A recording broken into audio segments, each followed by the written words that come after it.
يا رب بالمصطفى بلغ مقاصدنا واغفر لنا ما مضى يا واسع الكرم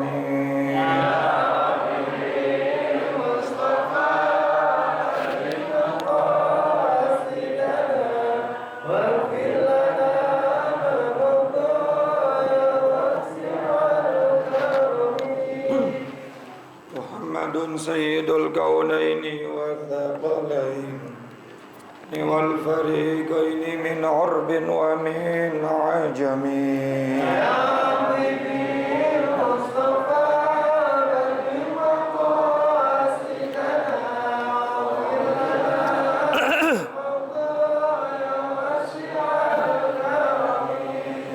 نبينا الأمير الناهي فلا أحد أبر في قول لا منه ولا النعم يا رب بالمصطفى فلمقاصدنا واغفر لنا ما مضى يا واسع الكرم والحبيب الذي ترجى شفاعته لكل هول من الأهوال مقتحم يا رب بالمصطفى بمقاصدنا واغفر لنا ما مضى يا واسع الكرم اللهم صل وسلم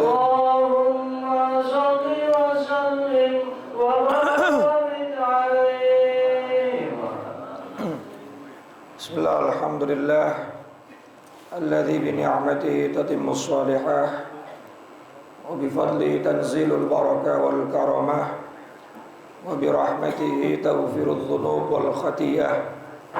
Allahumma shalli wa sallim wa barik ala sayyidina wa maulana Muhammadin sallallahu alaihi wasallam sayyidis sadah wa ala alihi wa sahbihi wa mawalah wa la haula wa la quwwata illa billah amma ba'du.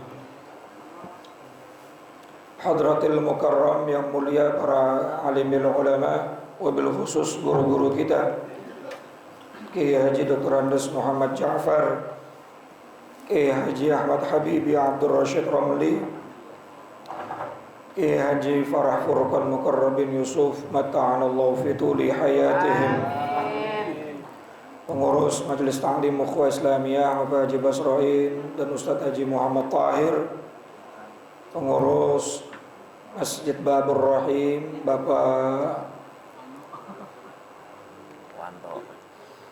Wanto beserta jajaran pengurusnya dan juga para asatidz lainnya dan seluruh orang tua yang hadir, ketua masjid dan seluruh para jamaah tanpa terkecuali.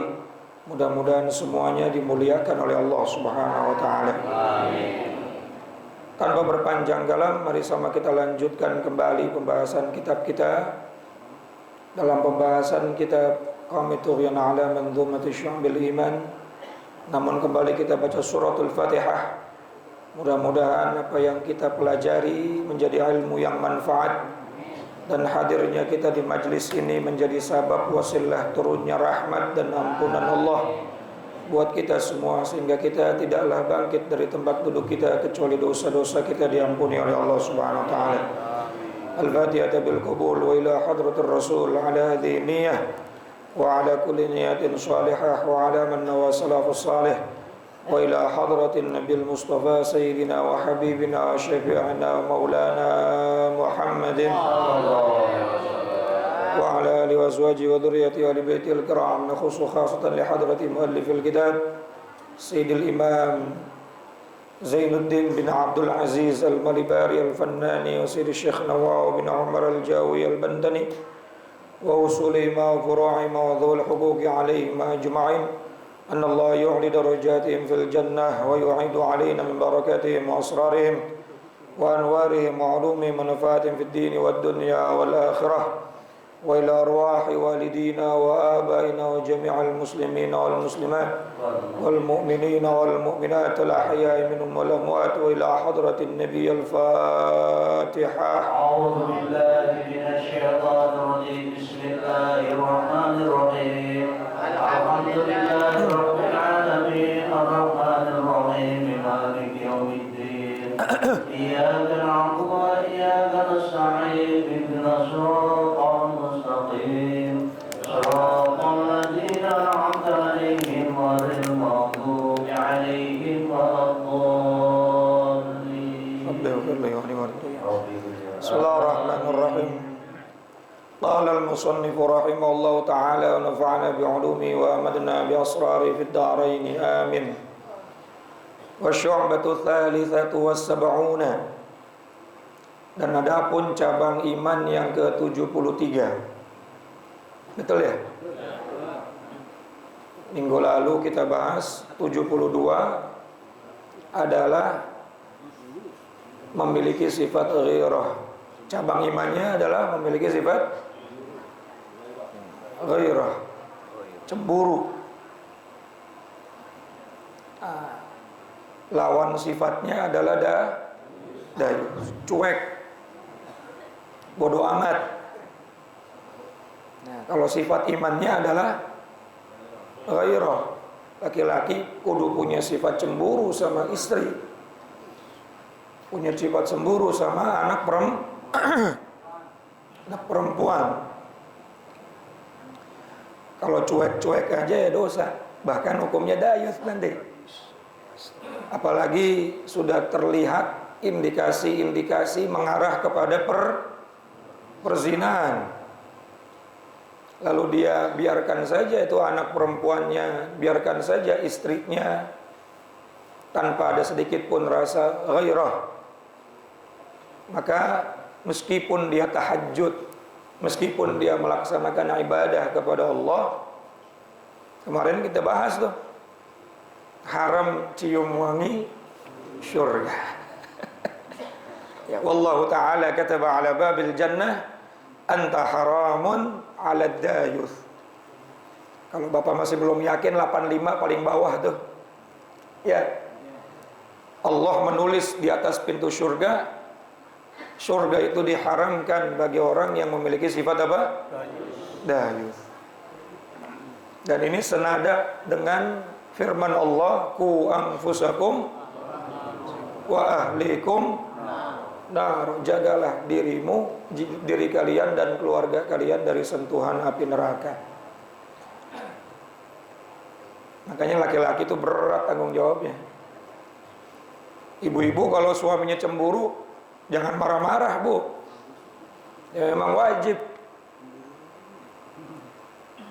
Anak perempuan kalau ayahnya, bapaknya banyakkan ngomong, rewel, harusnya bangga. Berarti ayahnya betul-betul menjaga anaknya dari sentuhan api neraka. Ini kadang-kadang bapaknya malah diomelin, bapak kuno, cerewet. Sekarang udah 2024, zamannya simmer-simmer, Pak. Nah, ibu-ibu doang yang tahu simmer-simmer. Masya Allah. Sekarang anak dijemput jam 9 malam, pulang jam 3 pagi, bapaknya diem baik. Masya Allah. Terus kasih peringatan, meskipun andai kata peringatan kita tidak merubah sifat mereka. Yang penting bapak sudah terus berusaha. Ya, nasihat itu wajib terus diberikan. Sementara hidayah milik Allah. Udah dikasih tahu, masih main belakang deh. Masih kucing-kucingan. Masih apa?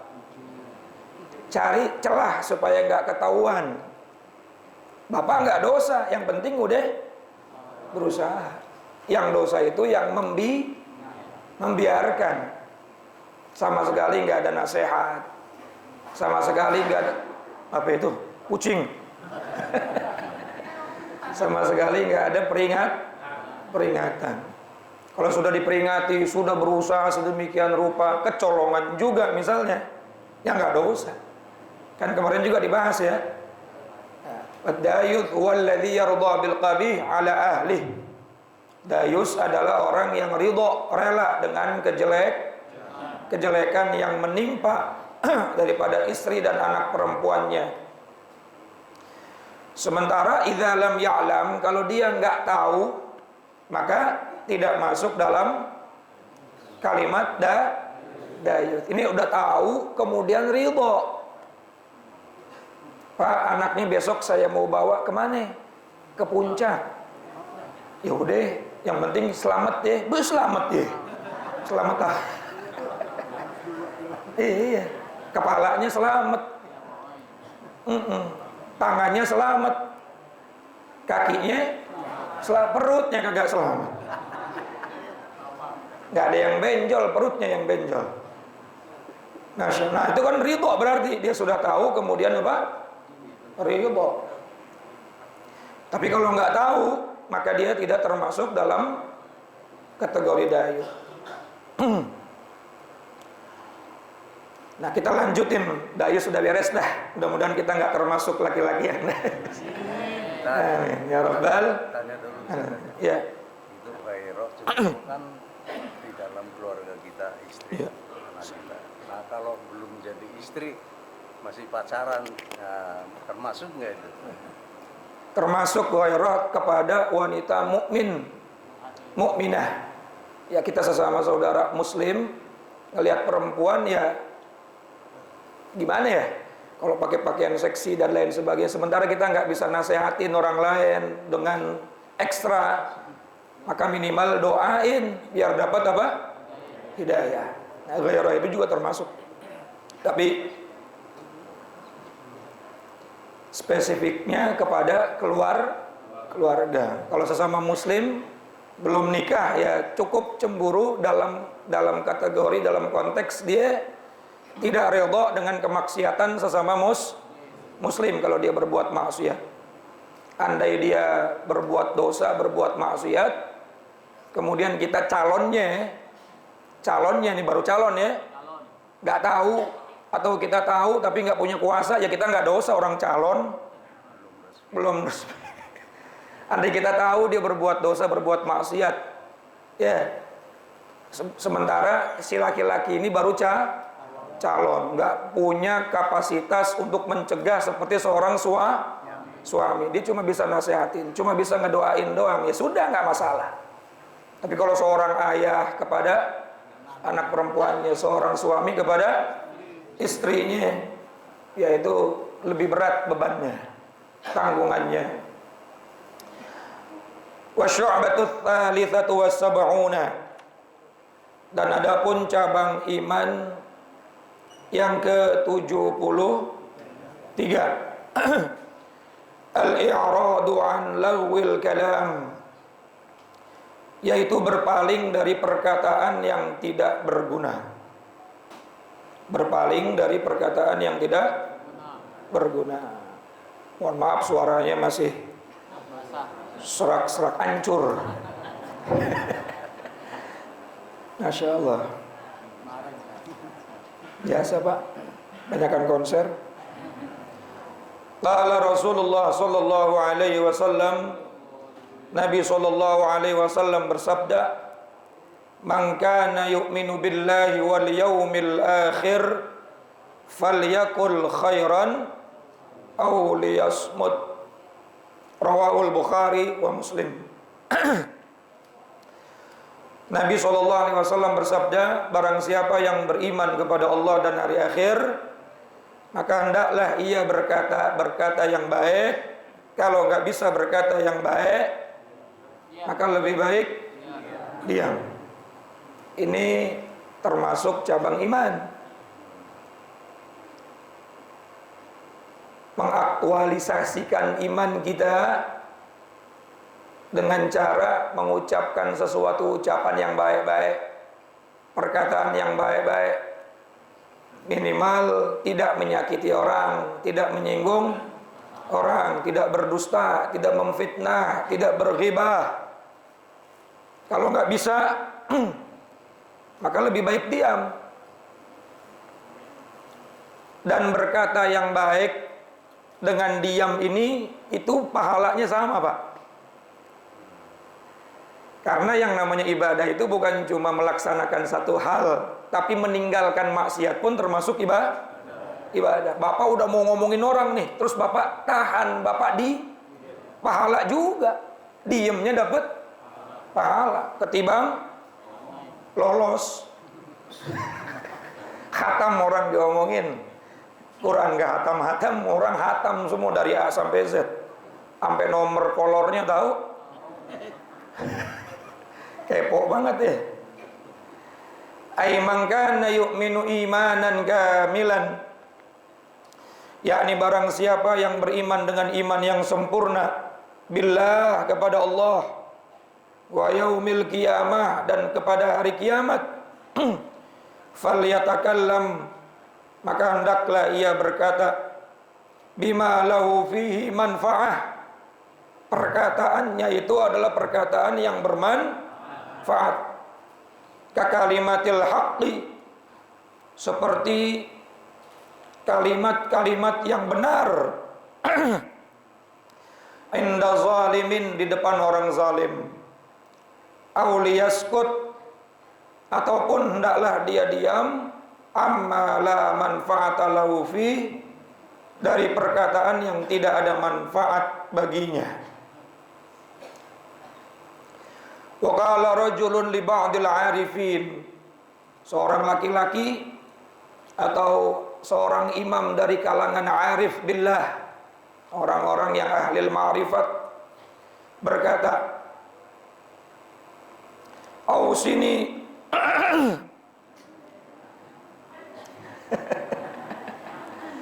berikanlah aku wasiat. Qala, lalu beliau menjawab, ij'al lidinika ghilafan ka ghilafil mushaf li'alla tudan nisahu. Ada orang datang, kemudian meminta kepada orang arif untuk diberikan kepadanya sebuah wasiat. Minta dinasehatin maksudnya. Orang dulu datang ke orang-orang alim, orang-orang arif, minta apa? Dinasehatin. Kalau sekarang minta didoain. Bahkan bukan cuma minta didoain, mintanya selfie. Ya, ketemu ulama besar, ketemu habib gede, ketemu kiai besar. Kalau orang dulu datang minta dinasehatin, minta dikasih wasiat. Kalau sekarang selfie. Boro-boro minta dikasih wasiat, minta didoain aja kagak. Selfie supaya tahu nih gua habis ketemu ini nih. Lalu diberikanlah wasiat. Apa kata beliau? Ij'al lidinika ghilafan ka ghilafil mushaf. Jadikanlah bagi agamamu itu sebuah pembungkus seperti sampul mushaf yang membungkus kemuliaan Al-Quran. Saya mau tanya, Pak, Al-Quran itu suci, mulia atau tidak? Suci, mulia. Betul nggak? Apalagi kalau bungkusnya keren, bungkusnya bagus, bungkusnya cakep. Betul ya? Tapi kadang-kadang Al-Quran yang suci, yang mulia, yang keren itu kalau bungkusnya jelek, orang bilang jelek tuh gara-gara bungkusnya. Agama kita, Islam itu mulia, suci. Tapi kadang-kadang rusak gara-gara kita, akhlaknya, mulutnya. Karena nggak bisa ngebungkus agama dengan perilaku dan perbuatan serta ucapan kita. Jadi perilaku kita, ucapan kita itu seperti pembungkus agama. Agamanya mah ajarannya cakep, betul nggak? Cakep. Orang itu muslimnya, orang mukminnya itu seperti pembungkus. Kalau si mukminnya cakep, mulutnya cakep, akhlaknya baik. Oh, begini orang Islam cakep banget ya. Betul ya? Sehingga banyak tuh orang-orang yang masuk Islam, mereka bukan karena dakwah yang begitu luar biasa, tetapi karena perbuatan orang tersebut. Kayak di Eropa, seorang supir bis yang setiap dia nganterin orang mau ke kantor, itu ada lebihannya selalu dipulangin, padahal cuma beberapa sen. Akhirnya orang yang selalu dipulangin ini cuma beberapa sen. Ini bukan hak saya. Kalau bukan hak saya, maka saya haram mengambilnya. Gara-gara perbuatan itu orangnya masuk Islam, Pak. Itu yang namanya dakwah bilhal. Dia nggak ngomong, dia nggak nasihatin, dia bahkan nggak ngajak. Tapi pada saat dia melihat akhlak yang baik dari seorang muslim, maka ada ketertarikan, bahkan sampai akhirnya masuk. Abdullah bin Mubarak punya tetangga orang Yahudi. Gedek banget sama Abdullah bin Mubarak. Namanya ulama, banyak tamunya, betul. Saking gedeknya, itu yang namanya spitengnya. Spiteng, tahu spiteng? Aliran kotoran dia kalau buang air diarahkan ke halamannya Abdullah bin Mubarak. Kira-kira Bapak gimana itu tiap hari kalau begitu? Kena cipratan air jemuran aja manyun. Orang parkir motor depan rumah aja, siapa sih parkir motor? Mama. Tapi Abdullah bin Mubarak gak banyak omong, Pak. Tiap hari beliau bersihin tuh sepitengnya orang Yahudi sampingnya. Berhari-hari begitu, gak banyak omong, bersihin aja. Gak dibales, gak apa. Bahkan kalau punya makanan, dia kasih makanan. Padahal tiap hari dikirimin kotoran, dibalasnya dengan ngirimin makanan. Makanya ibu-ibu kalau ada yang manyun, monyong sama ibu di jalan, balas dengan senyuman, kasih bunga. Jangan lupa sama pot-potnya, lemparin senyumannya dan bunganya. Masya Allah. Akhirnya di Yahudi ngomong sama Abdullah bin Mubarak, tiap hari aku membuat kamu kesal dengan aku alirkan kotoranku ke rumahmu. Tapi yang terjadi kamu tidak pernah membalas apapun kepada diriku. Apa jawaban Abdullah bin Mubarak, Pak? Nabiku mengajarkan kepadaku, man kana yu'minu billahi wal yaumil akhir falyukrim jarahu. Barang siapa yang mengaku beriman kepada Allah dan hari akhir, maka muliakanlah tetangganya. Kalau saya tidak memuliakan kamu sebagai tetangga saya, khawatir nanti nabiku tidak mau mengakui aku sebagai umatnya. Subhanallah. Akhirnya itu Yahudi masuk Islam gara-gara apa? Akhlaknya Abdullah bin Mubarak. Ini kadang-kadang agama kita ini rusak gara-gara kita Al-Islam mahjubul lil muslimin. Islam itu rusak kadang-kadang gara-gara kelakuannya orang Oh gitu kelakuannya Islam. Iya. Sampai dulu ada tuh cerita ya, tenar ya. Ada orang bertanya sama seorang ulama. Ya, di wartawan asing bertanya sama salah seorang ulama di Indonesia. Itu Allahu Akbar artinya apa? Pakai bahasa Inggris. Dijawab Allahu Akbar itu artinya Allah Maha. Terus, kirain Allahu Akbar dorong-dorong pagar. Karena tiap dia ngeliput Allahu Akbar. Saya pikir Allahu Akbar dorong-dorong pagar. Allahu Akbar, Allahu Akbar. Gara-gara begitu sepele. Akhirnya sesuatu yang baik menjadi jelek. Ya, Masya Allah. Allahu Akbar takbir tapi menghujat orang. Allahu Akbar takbir tapi memfitnah orang. Ya, qaulul haq iradatul batil. Ucapannya baik, ucapannya benar tapi untuk hal-hal yang tidak baik. Masya Allah. Nah, oleh karena itu ada seorang alim, seorang arif minta nasihat kepada orang arif yang lain, ausi ini, tolong wasiatkan kepadaku satu nasihat. Maka orang arif itu mengatakan, bungkuslah agamamu seperti mushaf yang dibungkus dengan sampul. Agama sudah mulia, tinggal kitanya yang membungkus agama kita dengan kemuliaan, akhlak yang baik atau sebaliknya.